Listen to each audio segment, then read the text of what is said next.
It is 2:47 in the morning on March 5th, 2026, and I am sitting here at my kitchen table, wrapped in a blanket, my hands still trembling, my face still wet from tears. I didn't even realize I was crying.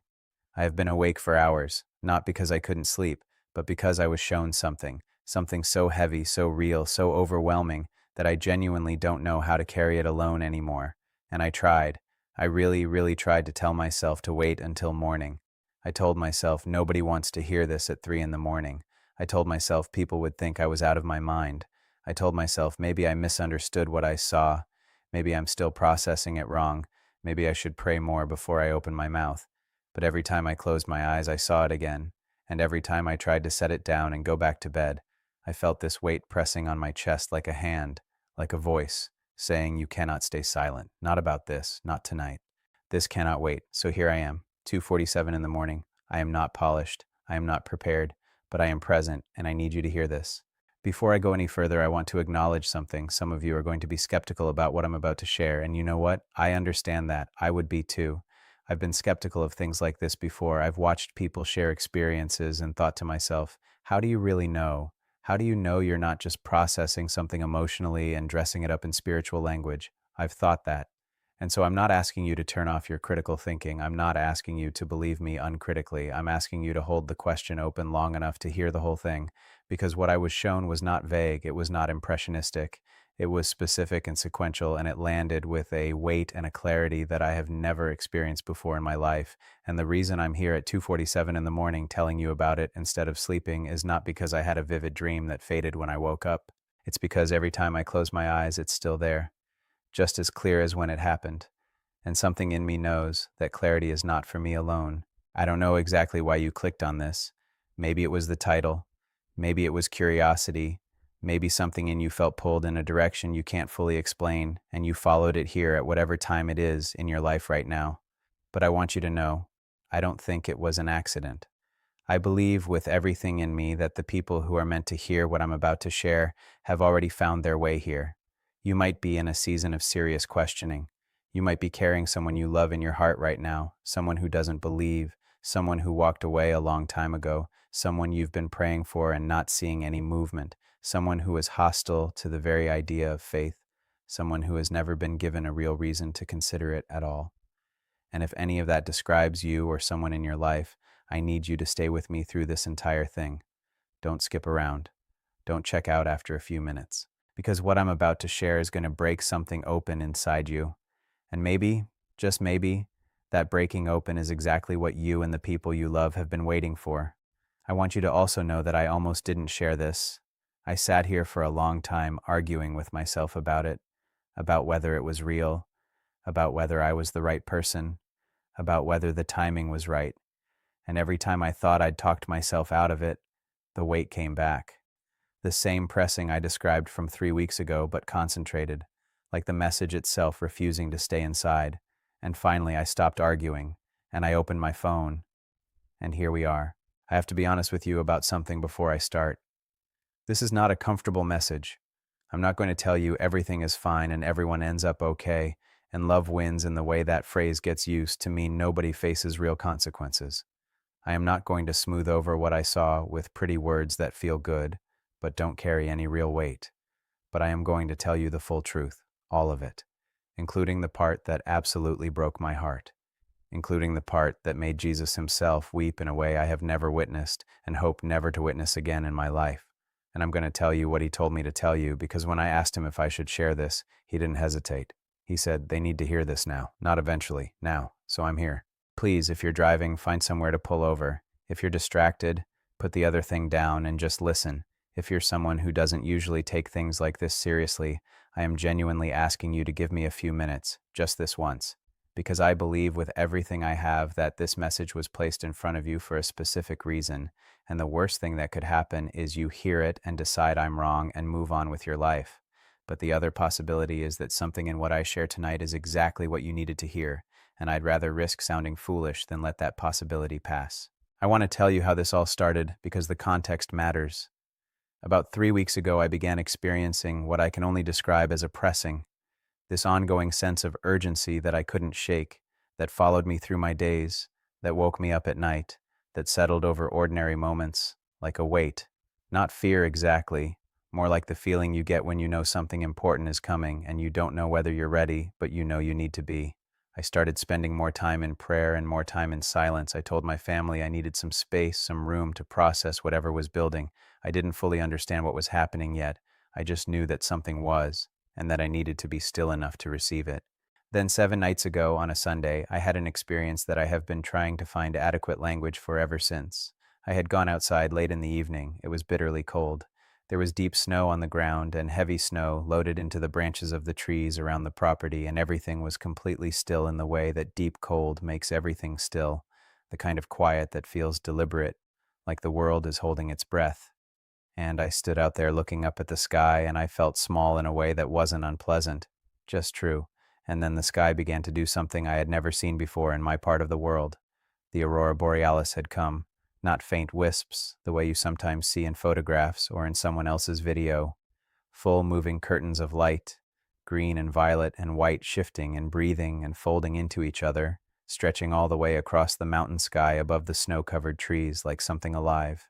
Like the sky itself was breathing, and I stood there with my breath making small clouds in the frozen air, and I looked up at that light and I said out loud, to no one and everyone, God, if you're real, if any of this is real, if any of what I believe is actually true, show me something true tonight. And that's when everything changed. The lights seemed to slow, and then they seemed to gather, to concentrate, to pull toward the space directly above me in a way that had no meteorological explanation I could offer. And I felt a warmth that had absolutely no business being there in that frozen air, a warmth that started somewhere in the center of my chest and moved outward into my hands, into my face, down my arms, and I heard a voice, not with my ears, with my whole body, the way you feel a deep note from a large instrument, calm and unhurried and carrying a weight of love I cannot adequately describe. And the voice said, I am here, and I knew.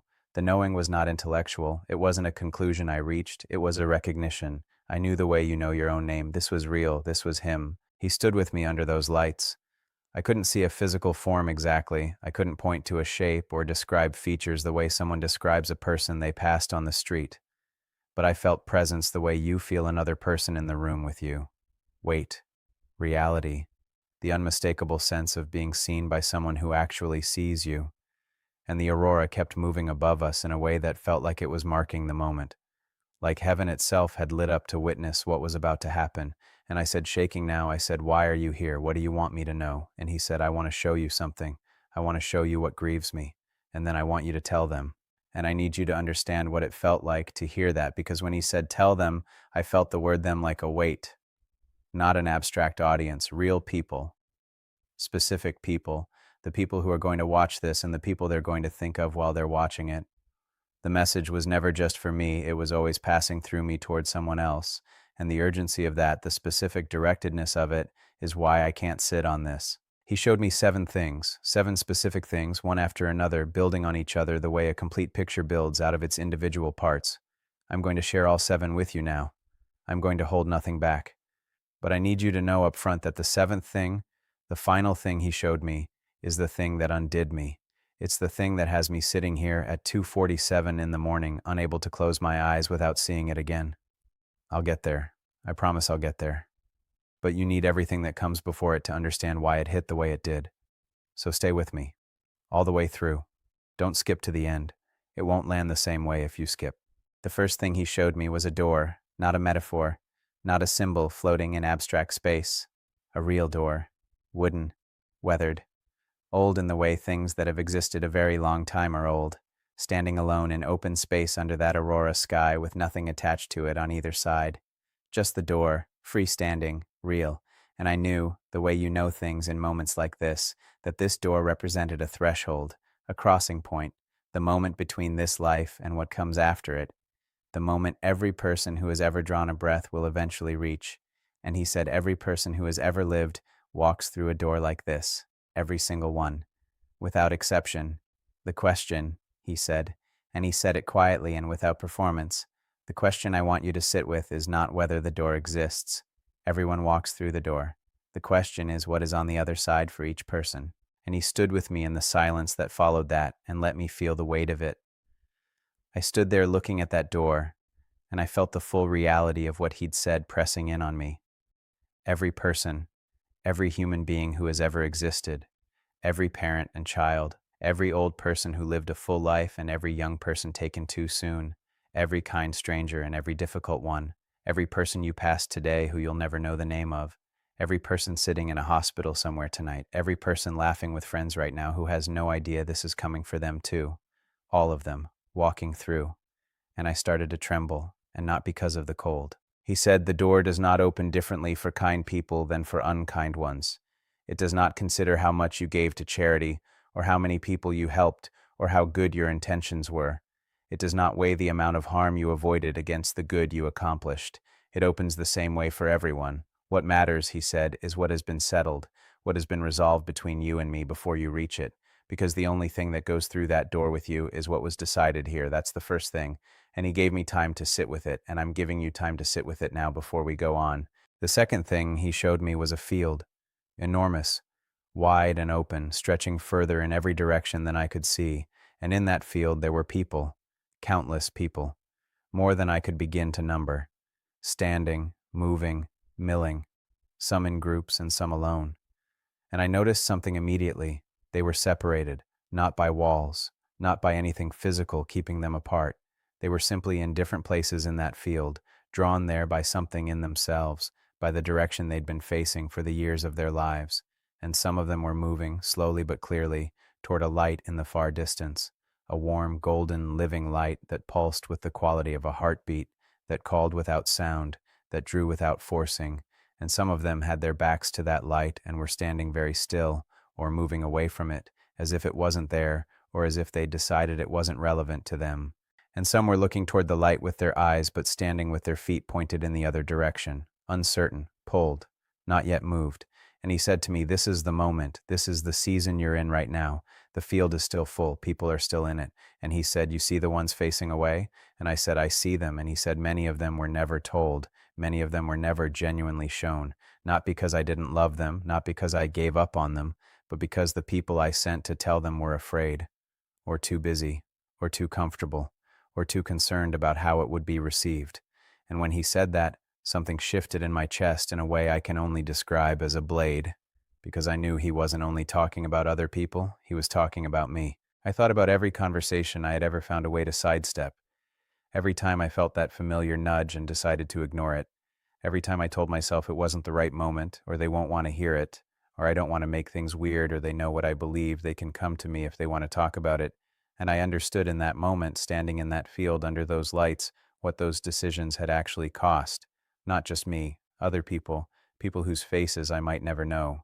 But I also want to say something to those of you who have tried, who have had the conversations and seen them go nowhere, who have shown up and been met with hostility or indifference or a door closing in your face, because I don't want you to walk away from this feeling like you failed.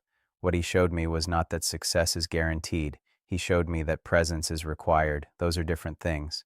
The outcome is not always yours to control. The showing up is. And sometimes showing up doesn't look like a dramatic conversion in the moment. Sometimes it looks like planting something. Sometimes it looks like being the third or fourth person in a chain of people who each contributed something to a journey that eventually leads to the door. And you may never know your place in that chain, but the chain is real, and your link in it matters. And he said, "I'm not showing you this to condemn you. I'm not here to pile guilt on what's already heavy. I'm showing you this because there is still time. The field is still full. The door has not closed. And I need you to understand the real weight of the next few minutes. Because what you do with what I'm about to show you actually matters more than you know." The third thing he showed me was a face, one specific person, not someone I recognized, a man, maybe late 40s, maybe a little older, with the kind of tired that lives behind the eyes and doesn't respond to sleep, the kind of tired that comes from carrying an unresolved ache for a very long time. And I felt something radiating from him that I can only call longing, deep and unmet and habituated, the way you get used to a pain you've had for so long you don't notice it until someone touches it, like a person who has been hungry for years and has almost forgotten what full feels like. And I asked, "Who is this?" And he said, "This is someone who spent their entire life one conversation away from coming home, one real conversation, one person willing to sit down in the middle of the mess with them and say, 'I know this looks complicated. I know you have questions I might not be able to answer, but let me tell you what I know to be true.' And I said, "What happened?" And he looked at me with those eyes that hold everything without flinching, and he said, "No one sat down." I wept. I want to be honest with you about that. I didn't manage some composed, dignified response. I stood in the cold with tears running down my face because I understood what had just been shown to me. That man wasn't a symbol. He wasn't a warning label. He was a real person with a real name and people who loved him, and moments in his life when he was right on the edge of yes. Moments when the reaching was real and the longing was right there on the surface, and the reaching never connected with anything because no one showed up with the thing that would have made it real. And I want to sit here for a moment because I think some of you need this part specifically. Some of you have been telling yourself for a long time that the people in your life who don't believe just aren't interested, that you've tried before and it didn't go anywhere, that they push back too hard or they shut down the conversation or they make it uncomfortable. And I want to say something gently but clearly. Pushback is not the same as no. Shutting down a conversation is not the same as a final answer. People shut down conversations about things they're actually thinking about more than anything else. The defensiveness is often a signal of proximity, not distance. The people who are truly indifferent don't usually argue, they just change the subject and move on. The ones who argue are often the ones who are still in the field, still circling, still not finished. And what they need is not someone who backs away the moment it gets uncomfortable. What they need is someone who stays. He said, "I want you to think about the person in your life who looks like that man. The tired eyes, the unmet longing underneath the surface that comes out sideways sometimes as cynicism or anger or dismissal. The one you've been meaning to have a real conversation with for months or years. The one you pray for and then don't move toward because you don't know what you'd say. I'm not asking you to have all the answers," he said. "I'm not asking you to fix them or convince them or win a theological argument. I'm asking you to show up because showing up changes things in ways that cannot be calculated in advance." The fourth thing he showed me, and this one was harder to watch, was a moment of decision. Not the moment at the door, the moment before it. The quiet, unremarkable moment that actually matters as much as any dramatic one. What I saw was like watching a scene from inside a life. A young woman, maybe mid-20s, sitting alone in an apartment somewhere, late at night with the particular silence of someone who has been thinking for a long time. And there was something in front of her in the scene, something I understood as the turning she'd been circling for a while. A question she kept coming back to.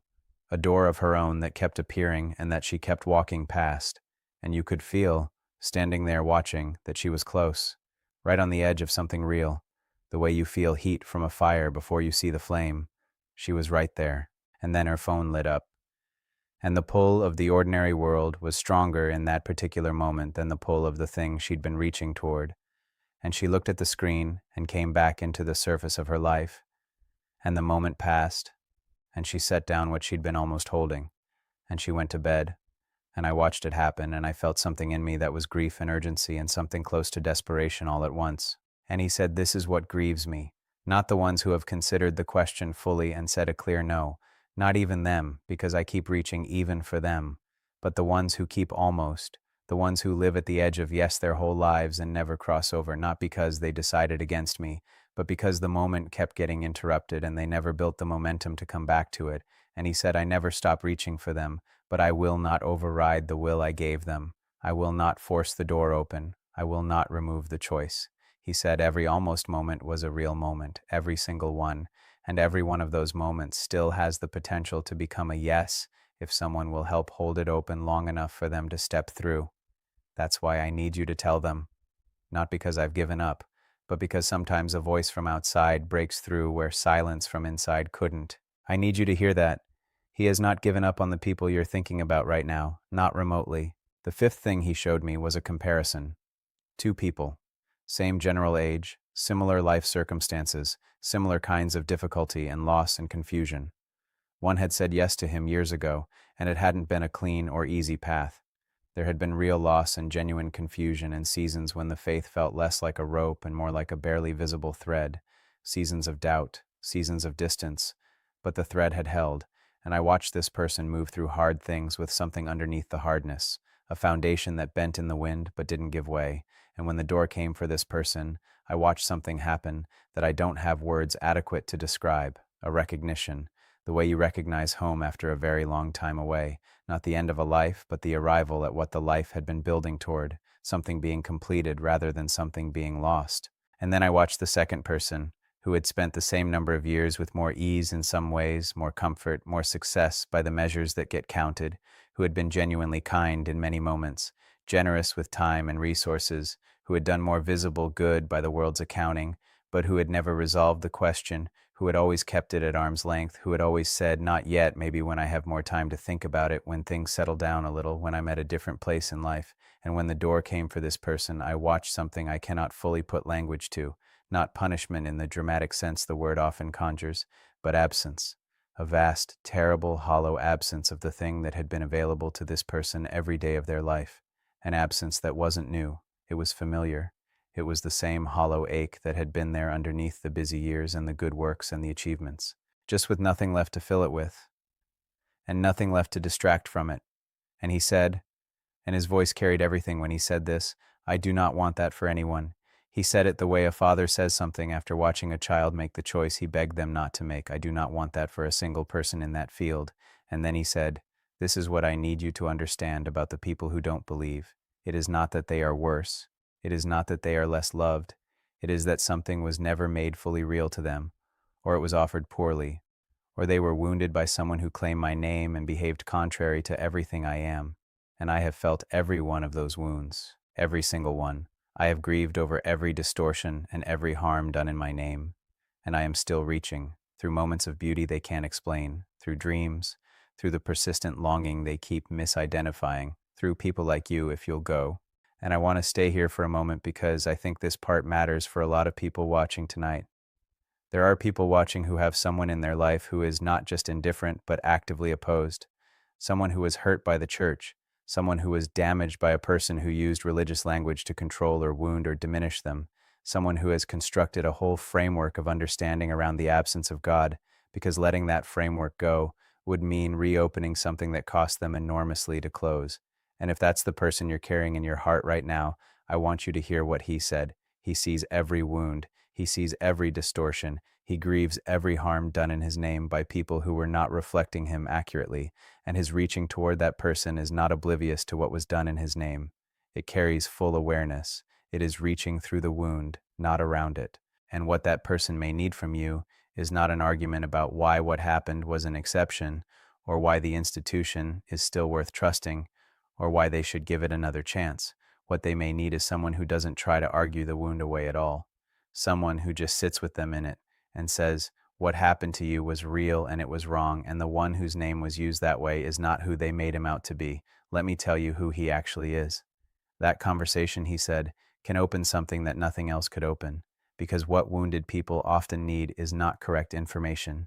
It's someone willing to be present with them in the place where the wound lives. The sixth thing he showed me was time, not as a dramatic countdown, not as a scare tactic, but as a simple, real, weight-bearing truth. He showed me the shortness of it, the way a season of possibility in a human life is genuine but not unlimited. He showed me how quickly a life moves when you're standing outside of it and watching, the way you can watch water moving when you're standing still on the bank. And he said, this is not meant to frighten you. This is meant to wake you up. Because love that understands the timeline acts differently than love that assumes there is always more time. Love that knows acts. And I want to say something about that before I go further, because I know there are people watching this who have a theology that says everyone gets a chance, that there's always more time, that love would never truly close a door on anyone. And I am not here to have a theological argument tonight. I'm not here to declare one position over another on every nuance of what comes after. What I'm here to tell you is what I was shown. And what I was shown is that the window is real. The field has an endpoint. The door comes for every person. And the difference between having something settled and having it not settled when you reach that door is not a small difference. It is not a difference that gets smoothed over at the last moment by good intentions. It is the difference that the whole thing hinges on. And I'm not telling you that to produce fear. I'm telling you that because urgency is appropriate when the stakes are real, and the stakes are real. He showed me something specific. He showed me someone, and I won't describe the details in a way that identifies anyone, but I recognize something in the situation, something that felt relevant to right now. And he said, there are people watching this message tonight who have someone like this in their life, someone who is in the last open season, not because I've given up on them, but because the body has limits and the window is not permanent. And he said they need to move. The person watching right now who knows exactly who I mean, they need to move toward that conversation tonight, not next week, not after things settle down at work. Tonight. He said, "Tell them. I am telling them through you. For some of the people watching, tonight is the night. Please hear that. If something in you just clenched when I said that, if a name came to your mind, that's not a coincidence. Don't set it down." And then he brought me to the seventh thing, the final thing. The thing I told you would break your heart, and I want to approach this carefully because I want to say it exactly right. He wept, and I need you to understand what I mean by that. I don't mean there was a vague atmosphere of sadness. I don't mean it was a spiritual impression of sorrow. I mean that under those lights, in that frozen open space, the presence I had been standing with, the voice that had been showing me these things, wept, and the weeping was not restrained. It was not quiet. It was the grief of love, without limit meeting loss that should not have been, the grief of a father for children who didn't come home. And when it happened, I didn't stay standing. I went to my knees in the snow because it was the only response I had. And through the grief, he spoke. And what he said is the thing I was sent here to tell you. This is the center of everything. This is why I can't sleep. He said, "They think I am keeping a record of everything they've done wrong. They have been told I am waiting to condemn, looking for reasons to turn them away. They have been given an image of me that looks like an authority figure who can't be pleased and doesn't want to be approached, and this breaks me, because I have been running toward them their whole lives. I set the beauty in the sky as a reminder that I exist, and that existence is not empty. I put the longing in their chest, the one they keep trying to fill with other things, and the longing is mine. It is the shape of me in them. It is their nature calling for its source. I have whispered to them in their lowest moments. I have been the warmth and unexpected kindness they received from strangers. I have been in every moment of beauty that stopped them for a second and made them wonder. Every moment of that kind, he said, was me reaching, and the door I built was built to open, not to keep people out, to bring them in. But I will not take from them the freedom I gave them. I will not force it. All I can do is reach and grieve when the reaching isn't met, and send people like you to tell them the truth before the door reaches them first. And then he said the thing that completely undid me, the thing I didn't expect, the thing that hit like nothing I've ever felt in my life. He said, "Tell them I miss them." Not tell them they'd better get their act together. Not tell them they're running out of time so they should be afraid. Not tell them I've been watching and I've been keeping track. He said, "Tell them I miss them." Tell them it was never about the rules. It was always about the relationship. Tell them the version of me they've been afraid of or angry at or running from is not who I am. Tell them the love they've been looking for their entire lives is the very thing they've been running from because they didn't know that's what it was. Tell them there is still a door, and it is still open, and it opens from this side, and all they have to do is come. And I need to stay here for a moment because I don't want to rush past this. I want you to actually feel what that means. Because most of us, whether we've grown up in religious environments or outside of them, carry a version of this story where the central emotion on God's side is something between judgment and disappointment, a stern waiting, a record keeping, a patience that is really just tolerance before consequences, and that version of the story makes people afraid to approach. It makes people feel like the distance is safer than the intimacy. It makes people feel like maybe it's better not to open the question fully because what's on the other side might be condemnation. But what I was shown under those lights was not a judge waiting. What I was shown was a father who has been running toward his children their whole lives, who put longing in them as a homing signal, who set beauty in the world as a constant reminder, who whispered into their worst moments, who has been present in every moment of unexpected grace they ever received, credited to luck or coincidence or just a good day, all of it reaching, all of it the same voice saying, "Come home, come home, come home," and weeping when the reaching didn't land, weeping for real, the kind of weeping I witnessed under those lights that drove me to my knees in the snow. He misses them. That's the word. He misses them. And if you are one of the people who has been holding this at arm's length, if you're one of the ones who has been almost-ing, I need you to know that the one who has been reaching for you all this time is not sitting in judgment of the years you've spent away. He's been running toward you, and he's still running, and all it takes is you turning to meet him. I'm sitting here at this table and my hands are still not steady, and I need you to know that whoever needed to hear that tonight, I believe they're watching. I believe you found this for a reason. And if you have been the person in the field facing away from the light, if you have been the one almosting for years, if you have been keeping the question at a safe distance because you're afraid of what it would require of you, or what it would cost you, or what it would mean about the years you've already lived without it, I want you to hear this directly. He misses you, not the version of you that has it all figured out, not a polished or sorted version, the actual you, right now, exactly as you are in this moment. And if you have someone in your life who is in that field, I'm talking to you now, please. Please don't let another week go by without having the conversation you've been finding reasons to avoid. You do not have to have the perfect words. You do not have to have all the theological answers lined up. You do not have to feel ready. You just have to show up with honesty and love and let Him work through your imperfect presence the way He has always worked through imperfect people. Because here is something I think we often get backwards. We think we need to be ready before we show up. We think we need to have the right thing to say before we open our mouth. And so we wait until we're ready, and ready never quite comes. And another month passes, and another year, and the person in the field keeps standing there while we're at home preparing for a conversation we never have. The preparation that matters is not having the right speech, it's having a willing heart.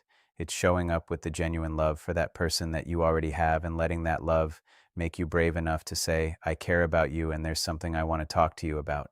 That's the opening. That's the door from your side. You walk through yours and trust Him to work on the other side. Let me tell you what I need you to do practically. Right now, not eventually. If there is any unresolved question between you and Him, any turning you've been circling, any almost you've been living in, I need you to deal with it now. Not after you finish this, not before bed, now. And you can say it as simply as this. You don't need a practiced speech. You can say, God, I don't fully know how to do this. I don't have all my questions answered, but I want to come home.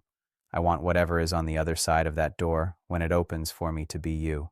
Forgive me for everything that needs forgiving. I choose you. I'm done holding this at arm's length. That is the whole first step. Everything else grows from there. The understanding deepens over time. The questions find their answers in the living of it, but the first move is just the yes. And the yes doesn't require you to have everything figured out first. It just requires the willingness to step toward the door while it's still in front of you. If you've already said yes, if you're already in the path, then the first thing you need to do after this is write down one name, one specific person whose face came to your mind tonight during any part of what I've been sharing. And tomorrow morning, not next week, tomorrow morning, you contact them, not with a prepared speech, not with a list of points you want to make, just, hey, I've been thinking about you. I'd love to catch up. Can we find some time? That is how the field changes. One person, one conversation, one person willing to show up when the moment comes. Second thing I need you to do is start praying every morning to be used. Not just to believe the right things, not just to get your own house in order, though that matters, but to be actively used. Ask Him to open your eyes to the conversations He's already placed in front of you that you've been too busy to notice. Ask Him to give you courage when you feel the nudge and your instinct is to talk yourself out of it. Ask Him to make you the kind of person that someone in an almost moment runs toward rather than away from, because the person in the almost moment needs a real person, not a perfect person, a real one who will sit down. And third, let this break your heart a little. I know that sounds like an uncomfortable thing to ask for, but what I saw tonight under those lights broke mine. And I think that's exactly what He intended, because a heart that has been broken open by what breaks Him is a heart that will move when it needs to move. A heart that stays comfortable and insulated will stay comfortable and insulated, and the field will stay exactly as full as it is right now. Let the weight of this in. Let it be heavy for a little while, not heavy enough to crush you, heavy enough to propel you. Because the discomfort you feel right now, if you're feeling it, is not condemnation. It's not guilt in the punishing sense. It's love making itself real enough in you to actually produce movement. And movement is what the field needs. Movement is what the people still in it need. Not from a perfect, prepared, fully equipped version of you, from the real version. The version that was up too late tonight listening to someone share something at 2:47 in the morning and felt something land that they couldn't set back down. I want to close by praying with you. Right now, not as a formality, as a real thing. If you're willing to stay with me for just one more minute, I want us to say this together, wherever you are, and I mean together, not you watching me pray. Both of us right now, in whatever space you're in. God, I want to be someone you can use. I want to be brave enough to have the conversations I've been avoiding. I want to care enough about the people in the field to move toward them instead of staying comfortable. Break my heart for the ones who are almost but not yet. Give me presence when I show up, even if I don't have the right words. And for anyone watching right now who is still in the field, still circling the question, still carrying the unmet longing without knowing what it is, meet them in this moment. Let something in what they heard tonight land in the place that's been waiting for it. Open the door wide and make it real for them, because you miss them, and they need to know that. They need to know it's not condemnation waiting for them. It's you, in your name. It is 4:12 in the morning now, and I've been sitting here for a long time, and I need to tell you something before I close. I am not the same as I was when I sat down to share this. And I believe that if you were meant to hear this, you aren't either. I believe something moved tonight. I believe some of you received something that landed in a place that has been waiting for exactly this. And I need to ask you one last thing.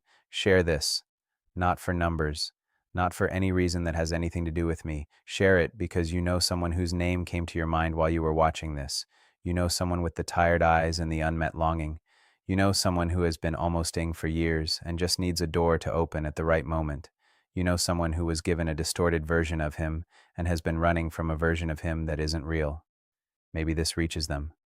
Maybe this is the voice that breaks through in the way that only this moment could have broken through. Please share it tonight, tomorrow morning at the latest. Don't let the weight of it fade before you do something with it.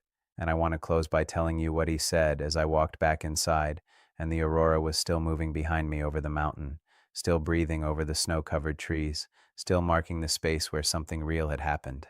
He said, "This is not all I want to show you, there is more. What I show you next will require them to be ready. So help them get ready. I don't know yet exactly what that means or when it comes, but I know I'll be back when I do. And I know that whatever comes next is going to be built on everything you heard tonight. So stay close, stay awake, and in the meantime, take care of the name that came to your heart tonight. Take care of the person you thought of. That name didn't come to you by accident." He misses them, and I know that phrase might sound simple next to everything else I've shared tonight, but I want you to sit with it because it changes the entire posture of the approach. If you go to the people in your life carrying a message that is primarily about warning, about what they risk, about what the stakes are, there is a version of that conversation that is true, but that feels like pressure, and pressure closes people down. But if you go carrying a message that is primarily about love, about being missed, about the fact that the one who made them has been running toward them their whole lives, that changes everything about how the conversation lands. Lead with the missing, lead with the love, let the weight find its natural place in a conversation that starts from a foundation of, he wants you, not, you'd better get right before it's too late. He wants you. He has always wanted you. And he has been waiting and working and reaching, and it would break something open in him if you would just turn around. That's the message. That's the whole thing. And I was sent here tonight to give it to you because there are people in your life who need to hear it from someone they trust, from someone who will sit down, from someone who will stay when it gets uncomfortable, from someone who will lead with love rather than with the weight of the stakes, even though the stakes are real and matter enormously. He misses them. Go tell them.